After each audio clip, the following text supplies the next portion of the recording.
Hey guys, just like with my Oxford Town analysis, I'm recording this early in the morning, so I'm really tired, and I might be slurring some, but I'm going to try and get through it. Okay, so, David Bowie is an artist with a lot of great songs, and if you look at what song is generally considered his greatest, you will find a wide variety of answers. But the song I'm analyzing today, Space Oddity, might be the one that is most frequently called his best song. I'll just throw a couple of reasons out there why I think this. UltimateClassicRock.com calls Space Oddity his greatest song, as does WatchMojo.com. Paste Magazine named it his second greatest, The Guardian named it his best, and Rolling Stone Magazine Readers' Poll named it his third best. So, most people think very highly of this song amongst the rest of his work. Do I agree with most people? Well, since I plan on making a top 20 David Bowie songs list with my friend, who is also a David Bowie fan, I won't lay my cards on the table just yet. But I will say it is a great song, and it can be interpreted a lot of different ways. And this is going to be a lot more in-depth than my last one, so let's just jump right in. Like the last analysis, I want to give just a brief history of the song here before I get to breaking down the lyrics. The song was recorded in 1969, and during this time, space was all the rage. In fact, this song was released just 9 days before the moon landing, and the title of the song, Space Oddity, is a clear reference to Stanley Kubrick's groundbreaking science fiction film 2001: A Space Odyssey. And Bowie wasn't the only artist caught up in the space craze. Many, including the likes of Elton John, Pink Floyd, and even the Rolling Stones, tried to capitalize on the popularity space had received in recent years. Now, and this is just a little quirk I have, but I do sort of have a teensy problem with the fact that really this song is exploitive, and not necessarily written for Bowie to express himself in an original way, like he would later on. Now, I don't know if the space craze was the only reason Space Oddity was written, but it's definitely a factor. Does this bother me that much? Is it enough to where, my overall opinion of the song is tarnished? No, it's not that bad. In fact, it really doesn't bother me that much at all. But I just wanted to point this out. Okay, let's check out the song's lyrics. Like before, I'm going to play a chunk, analyze that chunk, and move through the song that way. I recommend that you listen to the song in its entirety before continuing with me here, but you don't have to. Okay, let's get into the song.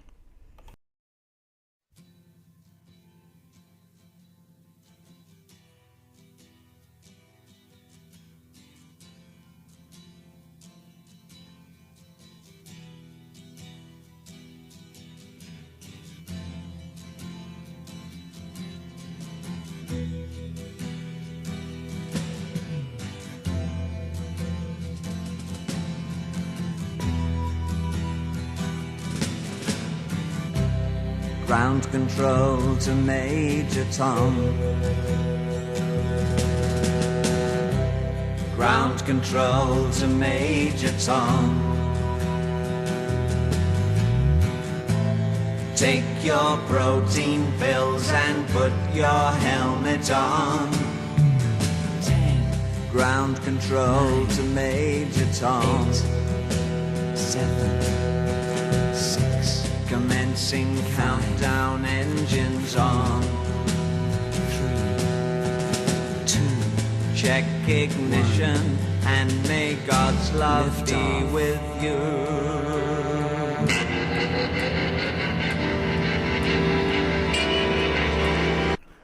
Now, like with a lot of songs, especially those with a plot where, the events are continuous and they build upon each other, this first bit is mainly just setup.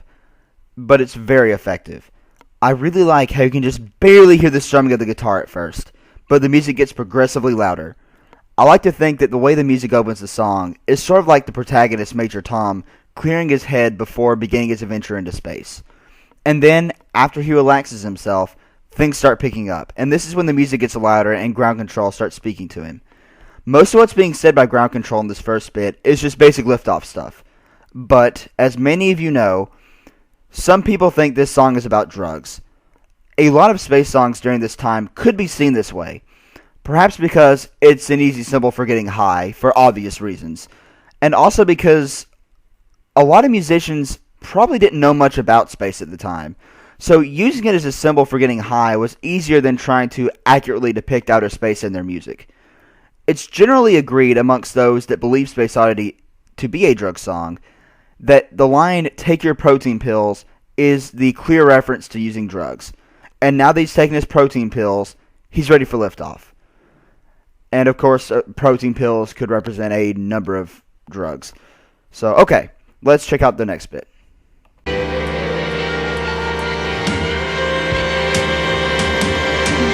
This is ground control to Major Tom. You've really made the grade. And the papers want to know whose shirt you wear. Now it's time to leave the capsule if you dare. This is Major Tom to ground control. I'm stepping through the door, and I'm floating in a most peculiar way, and the stars look very different today. For here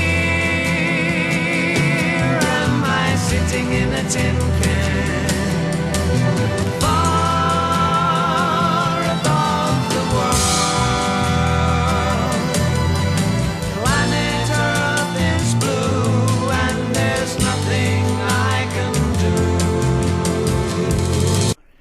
There is a lot to talk about here.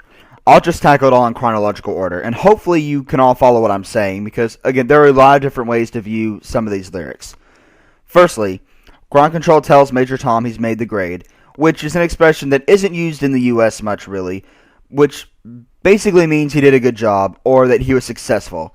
So it's safe to assume that he's done a good job thus far on his mission. And the part about the papers wanting to know whose shirt he wears is, again, more of a British expression that basically means, who does he support? And this could be anything from a sports team to a political candidate, although I believe the expression is most commonly used for sports teams. But I could be wrong. Like, I'm not British, I don't know. Then Major Tom steps out of his capsule and faces a harsh reality. He contacts ground control and says that he's floating in a peculiar way. There are 3 major ways to interpret this line. The first is simply that the loss of gravity on his body is causing him to float, and he finds this peculiar. The drug way to seeing it is that the drugs are having an effect on his mind, and is giving him a floating sensation, or even an out-of-body experience. And the third way to interpret this is that he's floating in space, and it's peculiar because there's something about it that affects him. And this is the first clue that perhaps Major Tom actually decides to stay in space. And this feeling he has could be the reason why. Another clue of this is Major Tom's line that the stars look different to him. Now, of course, they would look different when he's in space because, obviously you're closer to them and it's a different perspective. But maybe this difference in appearance draws Major Tom towards them and causes him to decide to forego his life on Earth and live in space. Major Tom describes his pod as a tin can, and there are 2 possible reasons why he does so. The first is that he's starting to see things for what they are, and being in space has enlightened him to reality. And so, what was once a high-quality space pod is now just a tin can to Major Tom. Another interpretation is that he's simply high on drugs, and him calling a space pod a tin can is reflective of the fact that he's really just somewhere dumpy, high out of his mind. Major Tom says he's far above the world. And again, there are 2 ways to take this. The first is that he's simply saying he's far above because he's in space. And, well, that's not very interesting. But the other way to take this goes back to the idea that him being in space has, enlightened him. It's enlightened him.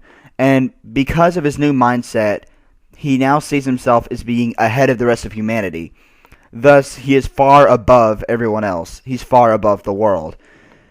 The final line in this chunk is when Major Tom says, "Planet Earth is blue and there's nothing I can do." The best way to interpret this that I see is, again, going back to the newfound mindset Major Tom has. He sees now that, in the grand scheme of things, Earth is just a small part of the universe. It's just a floating blue ball. And this bothers him because he has always seen Earth as being something much greater and much more meaningful. But now he finally sees Earth for what it is, which is just a small speck in a much grander and larger universe. Okay, let's move on.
Man, I just love that instrumental bit. And in a way, it could be a representation of how Major Tom feels after realizing all that he has. Okay, so Major Tom tells Ground Control that he's passed 100,000 miles but feels still. Well, the literal way we can see this is that because there's no force acting on his ship, or because his ship is the only thing around, it looks and feels like he's not moving. Not very interesting, but that's the literal way to see it. Another way to see this is from the drug angle, and its explanation is that the 100,000 miles is supposed to mean that Major Tom has taken a lot of drugs, and because of this he's sort of out of it, and therefore is still. And keep in mind that Major Tom has gone rogue at this point, and is traveling on his own. At least, that's what the literal story angle is telling us. He tells Ground Control that he thinks his spaceship knows which way to go. This is best interpreted, I think, as Major Tom deciding to let fate lead him to his destiny. Because he's seen the result of what humans have done, and all that they have to live on, and all that they've ever amounted to, really, is one small planet. And Major Tom has forsaken this after seeing the grand scope and scale of the universe, and this has once again allowed him to see things in a different perspective, and so he's moved past Earth. He feels like there's more out there to Earth. There's more for humanity. There's more for him.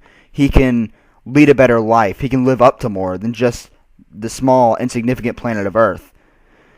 And perhaps when he goes out on his own in the universe, there are no limitations. There's nothing impossible. He can do anything he wants if he puts his mind to it. And so, once again, he's letting destiny take over. And the line about his wife should be clear. Tell her I love her, because he's obviously leaving Earth. He's going on to bigger and better things, much grander things, and he's never going to see her again. Although he still cares for her. He feels like there's still more out there for him than just other humans and Earth, and even his wife, although he loves her very much like he says. And the rest of the song is pretty straightforward as far as I'm concerned.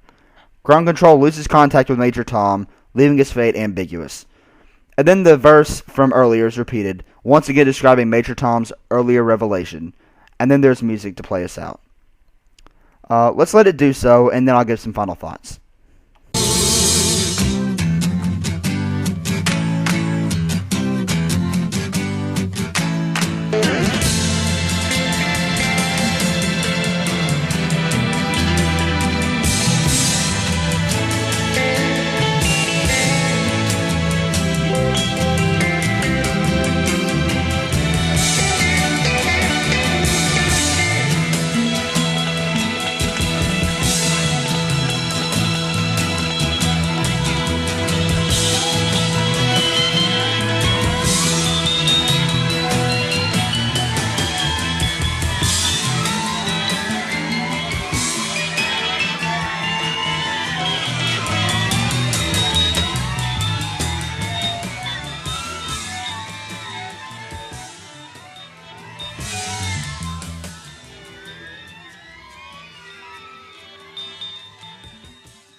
Okay, that was Space Oddity, and it's a very good song. The stuff that's in the song is very well done, and it's certainly one of the deeper Bowie songs, at least out of the ones that I've heard. And it's also just a fun song to listen to, just like a lot of Bowie's other songs. Any other musician would be proud to have a song this good in their discography, and fortunately for us, Bowie was just getting started. Thanks for watching, and I'll see you next time.